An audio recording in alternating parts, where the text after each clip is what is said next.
बिस्मिल्लाहिर्रहमानिर्रहीम, अस्सलाम वालेकुम। Welcome to other video. आज की वीडियो मंडे की मार्केट के लिए बना रही हूँ मैं, और इसमें हम कुछ स्टॉक्स के ऊपर एनालिसिस करेंगे जिनके अंदर मुझे बेहतरीन अपॉर्चुनिटीज़ नज़र आ रही हैं। मुझे नहीं मालूम कि इस वीडियो की ड्यूरेशन कितनी होगी। आई थिंक थोड़ी ड्यूरेशन बढ़ जाएगी, बट ये इंटरेस्टिंग बहुत ज़्यादा होने वाली है। और उसके साथ साथ इंशाल्लाह आपके साथ नॉलेज और इन्फॉर्मेशन जो शेयर करूँगी वो आपको ज़रूर काम आएगी इंशाल्लाह। सबसे पहली स्क्रिप्ट जो है आज के लिए मेरे पास वो है FFL यानी कि फौजी फूड्स लिमिटेड। यहाँ पे 21 जुलाई को मैंने आपके साथ वीडियो शेयर की थी जिसके अंदर मैंने FFL का एनालिसिस किया। और 21 जुलाई अगर आप देखें तो ये जो रेड के बाद एक ग्रीन कैंडल आप देख रहे हैं, ये वाली कैंडल बनती है। मैं आपको मार्क करके भी दिखाती हूँ। इस कैंडल के ऊपर मैंने एनालिसिस किया था और मैंने कहा था कि ये हेड एंड शोल्डर पैटर्न के हिसाब से यही बॉटम होगा और इसके बाद प्राइस जो है अपवर्ड मूव करेगी। अल्हम्दुलिल्लाह बिल्कुल वैसा ही हुआ। प्राइस ने यहीं से इनवर्स हेड एंड शोल्डर्स का बॉटम बनाया और फ्राइडे के हिसाब से इसने अपना टारगेट पूरा किया, यानी कि complete inverse head and shoulder pattern की फॉर्मेशन हो गई। और उसके साथ साथ हमें बहुत ज़बरदस्त वॉल्यूम देखने को मिले। अब वजह कोई भी बनी हो, वजह यहाँ पे क्या बनी है वो भी आपको बताती हूँ कि फ्राइडे को इसके रिजल्ट्स आए हैं और रिजल्ट का इम्पैक्ट हम चार्ट पे देख रहे हैं। अब यहाँ से क्या हो सकता है, यहाँ से ये हो सकता है कि हमें इधर सेलिंग प्रेशर दिख रहा है। अगर मैं आपको थोड़ा सा बैक करके दिखाऊं तो जनवरी से हम इसको इस रेक्टेंगल के अंदर प्राइस को कंसोलिडेट होता हुआ या साइडवेज आप कह सकते हैं होता हुआ देख रहे हैं। ये जो बहरहाल आप एरिया देख रहे हैं ये वॉर का एरिया था। देखी बहुत ज़्यादा डिप होती हुई प्राइसेस को। यहाँ पे भी जो है ईरान और इसराइल के दरमियान जो मामला थे उस दौरान ये कैंडल फॉर्म हुई थी। मुझे लगता है कि रेक्टेंगल का ब्रेकआउट हो सकता है हम थोड़ा सा इसको वापस से रीटेस्ट होता हुआ देखें। लेकिन ओवरऑल मुझे ऐसा लगता है कि प्राइजेस ने अब अपवर्ड मूव अभी हमें दिखानी है। लाइन को एक्सटेंड किया है जो मैंने वीकली चार्ट के ऊपर प्लॉट की है। ये हमारे पास वीकली चार्ट के ऊपर जब प्राइजेस ने ऊपर जाना शुरू किया था तब से प्लॉट किया मैंने प्राइजेस को।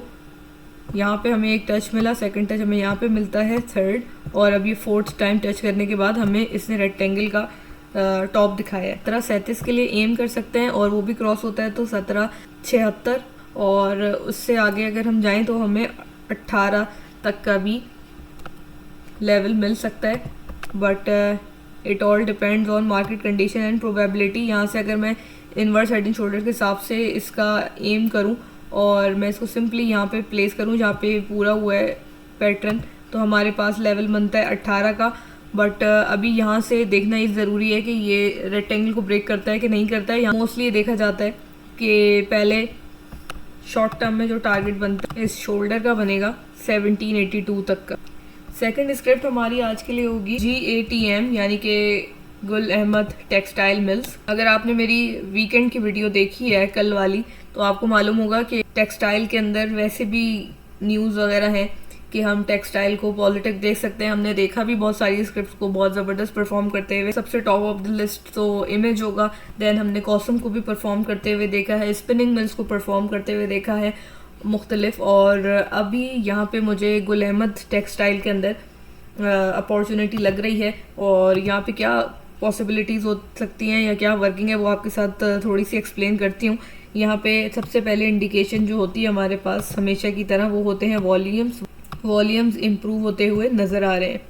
देन वीकली चार्ट के ऊपर फिप प्लॉट किया हुआ है।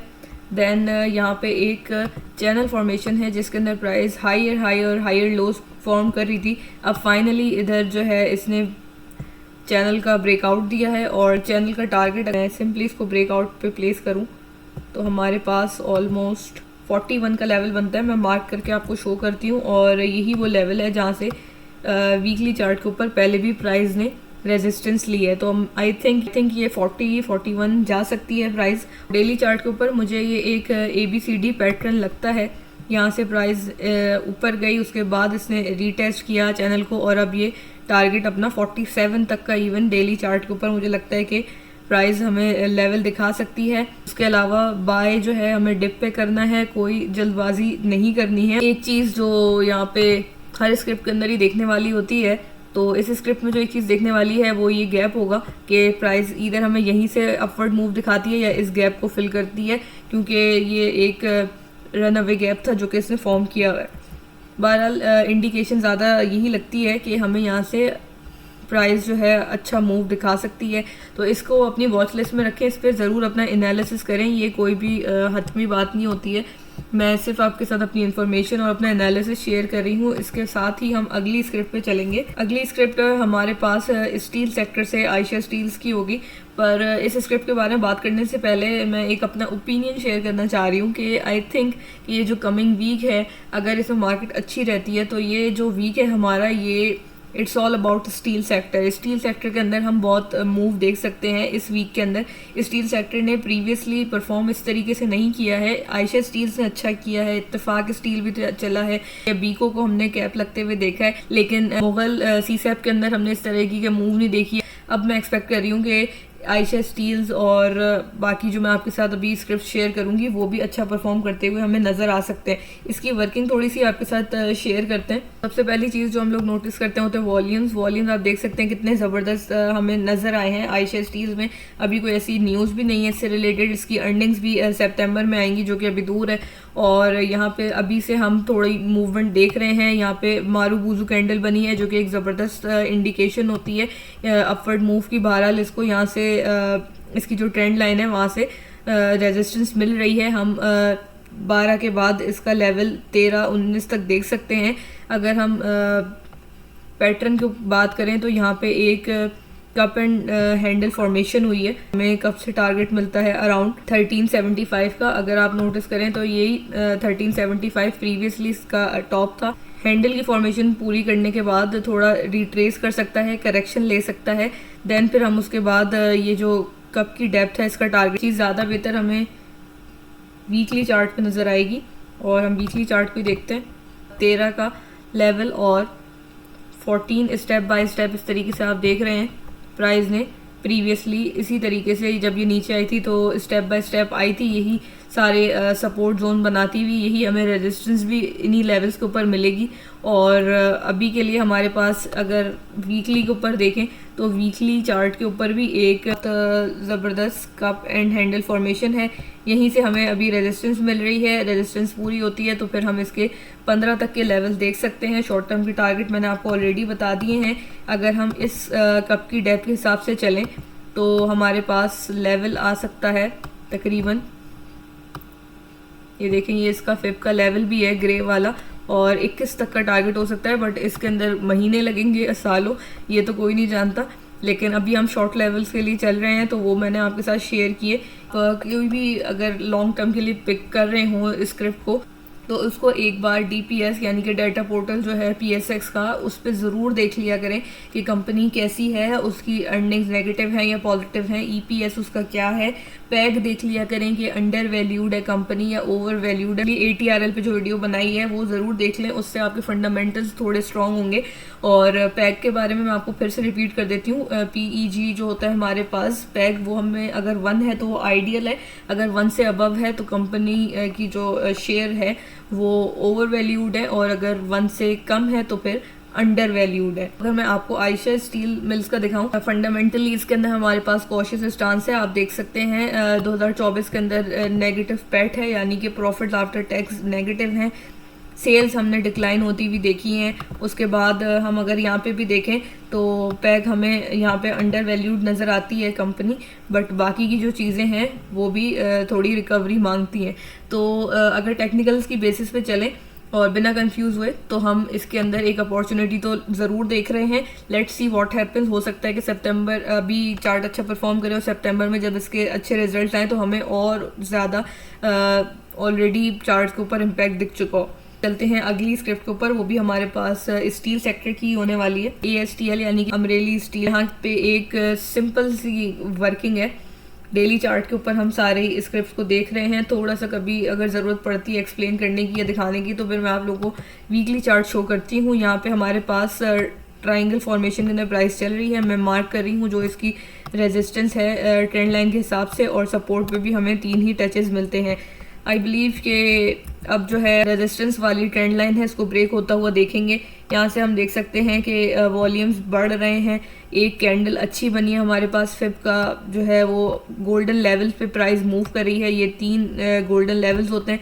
यहाँ से इसने येलो के ऊपर सपोर्ट ली है, ग्रीन के ऊपर आई है, ग्रीन को ब्रेक करती है तो हमारे पास 23 लेवल देख सकते हैं। अगर हम इसको मज़ीद ट्रायंगल फॉर्मेशन के हिसाब से लेके चलें तो हम इसके अंदर 27 तक का भी इवन लेवल देख सकते हैं, लेकिन अभी हम शॉर्ट टर्म के लिए इसके अंदर देखेंगे 23 का एम करेंगे। दूसरी चीज़ इसमें देखने वाली ये होगी कि अमरीली स्टील्स फंडामेंटली इतनी अच्छी नहीं है, तो मैं आपको इसके अंदर कॉशियस स्टांस भी रिकमेंड करूँगी, क्योंकि बाज़ लोग ऐसा करते हैं कि अगर टेक्निकली प्राइस मीट नहीं होती तो वो उसको होल्ड कर लेते हैं स्टॉक को। और अगर स्टॉक फंडामेंटली जो है स्ट्रॉन्ग ना हो और चार्ट के ऊपर भी कोई अच्छी इंडिकेशन ना मिल रही हो, कोई न्यूज़ का इम्पैक्ट हो जाए या कोई भी ऐसी चीज़ होती है तो वो डिप से डिप करती जाती है प्राइस। तो इसलिए थोड़ा सा फंडामेंटली भी देख लेना ज़रूरी होता है। अमरीली स्टील्स फंडामेंटली अगर मैं आपको भी दिखाऊं तो इतना कोई हमें सेटिस्फैक्ट्री नहीं लगता है। इसके साथ अगली जो पिक है वो है मुगल स्टील्स, और मैं सिर्फ आपको उन स्टॉक्स के बारे में नहीं बता रही कि जिनके अंदर कॉशियस स्टांस है या जो डिप कर सकते हैं, फंडामेंटली स्ट्रॉन्ग नहीं है। मैं लास्ट में एक ऐसा स्टॉक भी बताऊंगी स्टील सेक्टर का ही जो बहुत अच्छा लगता है मुझे, क्योंकि वो फंडामेंटली भी अच्छा है, वो चार्ट्स पे भी फ़िलहाल मुझे अच्छा और सेटिस्फैक्ट्री नज़र आ रहा है। अभी मुगल स्टील्स को देखते हैं। मुगल स्टील्स के अंदर हमारे लॉन्ग टर्म के ऊपर भी एक एनालिसिस हुआ है, वो भी मेरे चैनल पे मौजूद है, आप देख सकते हैं। और इसकी भी अर्निंग्स हमें सितंबर तक में ही आती हुई नज़र आती हैं। यहाँ पे भी एक ट्रायंगल फॉर्मेशन है कि इस तरीके से है। यहाँ पे हमें ट्रायंगल का बॉटम मिला है ट्रेंड लाइन पे सेकंड टच, और ये यहाँ पे थर्ड हुआ जब नैरो डाउन हुआ हमारे पास ट्रायंगल। और अबव ट्रेंड लाइन पे देखें तो यहाँ पे 3 टच और तीसरे टच पे ही इसने ब्रेकआउट दिया है, यहाँ पे ज़बरदस्त वॉल्यूम्स के साथ। फिब के हिसाब से लेके चलेंगे और अगला टारगेट हम इसके अंदर बिल्कुल ये फिब की ग्रीन लाइन का रखेंगे, यानी कि तकरीबन 76 का लेवल हम इसके अंदर देख सकते हैं। और वीकली के ऊपर भी अल्हम्दुलिल्लाह इसके वॉल्यूम बेहतर होना शुरू हुए हैं। उसके अलावा यहाँ पे वीकली चार्ट के ऊपर एक चैनल फॉर्मेशन भी है। चैनल फॉर्मेशन के हिसाब से तो हमारे पास टारगेट जो बनता है वो भी मैं आपके साथ शेयर करती हूँ। अभी के लिए जो हमारे टारगेट्स हैं वो मैंने आपके साथ शेयर किए। चैनल फॉर्मेशन के हिसाब से हमारे पास जो टारगेट बनता है वो मैंने एक बड़ा चैनल जो कि मंथली टाइम फ्रेम के ऊपर प्लॉट किया था उसका टारगेट बनता है, बट कंफ्यूज होने की ज़रूरत नहीं है, आप लोग मेरी वो वीडियो देख सकते हैं। उसके अलावा अभी के लिए जो हमारे टारगेट्स हैं वो मैं आपके साथ ऑलरेडी बता चुकी हूँ कि 76 का लेवल हम देख सकते हैं। और ABCD फॉर्मेशन लेके चलें तो तब भी हमारे पास इसी ट्रेंड लाइन का टॉप बनता है। वही वाली बात दोबारा की जाएगी कि मुगल स्टील फंडामेंटली इतना स्ट्रॉन्ग नहीं है अभी तक के लिए। हो सकता है सितंबर में जब इसकी अर्निंग है बहुत ज़बरदस्त आए, और ये भी हो सकता है कि प्राइस उससे पहले ही इम्पैक्ट दिखा चुकी हो। हम बहरहाल अब एक ऐसे स्क्रिप्ट की तरफ चलते हैं जो फंडामेंटली भी अच्छी है और टेक्निकली भी अच्छी है। वो होगी हमारी CSEP, यानी कि crescent steel and allied products limited. और यहाँ पे पहले इसको वीकली चार्ट के ऊपर ही देख लेते हैं, फिर डेली चार्ट के ऊपर हम चलेंगे। वीकली चार्ट के ऊपर जो मैंने एक लाइन प्लॉट की है उस पर हम देख रहे हैं कि प्राइस ने मुस्तकिल जो है टेस्ट किया है और फिर फिब का बॉटम दिखाया। उसके बाद हमने अगेन एक बूस्ट देखा प्राइस में, जहाँ से हमने फिब का हाईएस्ट लेवल देखा और फिर प्राइस नीचे आई, यानी कि एक डाउनवर्ड चैनल दिखता है। फिब का जो लेवल है 138 तक दिखा सकती है as per weekly chart.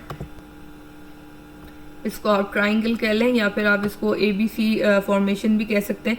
ABC formation के हिसाब से तो और भी बड़े टारगेट्स बनेंगे, बट हम कंजर्वेटिव टारगेट लेके चलते हैं ताकि कोई नुकसान के चांसेस कम से कम हो। सेकेंडली ये कि